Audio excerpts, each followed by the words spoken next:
कर्मवीर सैनिकी पूर्व भरती प्रशिक्षण केंद्राची उल्लेखनीय सुरुवात. 3 प्रशिक्षणार्थींची SSC GD दलामार्फत निवड. किसान विद्या प्रसारक संस्था शिरपूर संचलित कर्मवीर सैनिकी पूर्व भरती प्रशिक्षण केंद्राची नुकतीच उत्साहपूर्ण वातावरणात सुरुवात करण्यात आली असून या केंद्राच्या प्रशिक्षणार्थींनी अल्पावधीतच उल्लेखनीय यश संपादन केले आहे. केंद्रातील 3 युवक कुमार विशाल देवबा माळी, चेतन आत्माराम जाधव आणि सागर सुखलाल निकवाडे यांची ITBPमध्ये कॉन्स्टेबलपदी निवड झाली आहे. ही निवड संस्थेसाठी तसेच परिसरासाठी अत्यंत अभिमानास्पद मानली जात आहे.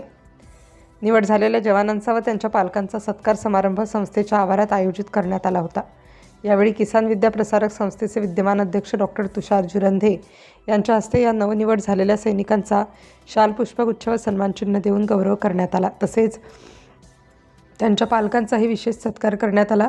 यशस्वी प्रशिक्षणार्थींनी आपल्या मनोगतात संस्थेचे मार्गदर्शन, शिस्तबद्ध प्रशिक्षण व नियमित सराव यामुळेच हे यश शक्य झाल्याचे नमूद केले.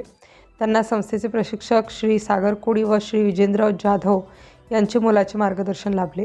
त्यांनी शारीरिक क्षमता, धावणे, मैदानी चाचण्या, लेखी तयारी व मुलाखत मार्गदर्शन यावर विशेष भर दिला. या उल्लेखनीय कामगिरीबद्दल संस्थेचे अध्यक्ष डॉक्टर तुषार जुरंधे, सचिव श्री निशांत रंधे, कोषाध्यक्ष आशाताई रंधे, संचालक श्री राहुल रंधे, श्री रोहित रंधे व श्री शशांक रंधे, व्यवस्थापक Shri A Patil, Shri Sitaram Mali, Shri KD Bachhav, Shri BR माळी, प्राचार्य डॉक्टर SS राजपूत, समन्वयक श्री सागर वाघ, क्रीडा सल्लागार डॉक्टर लिंबाजी प्रताळे, क्रीडा प्रमुख प्राध्यापक राकेश बोरसे तसेच संस्थेतील सर्व मुख्याध्यापक, प्राचार्य, शिक्षक, शिक्षकेतर कर्मचारी वृंद व पालकांनी प्रशिक्षण केंद्राचे विशेष कौतुक केले. सिटी इंडिया न्यूजसाठी उपसंपादक मयूर वैद्य.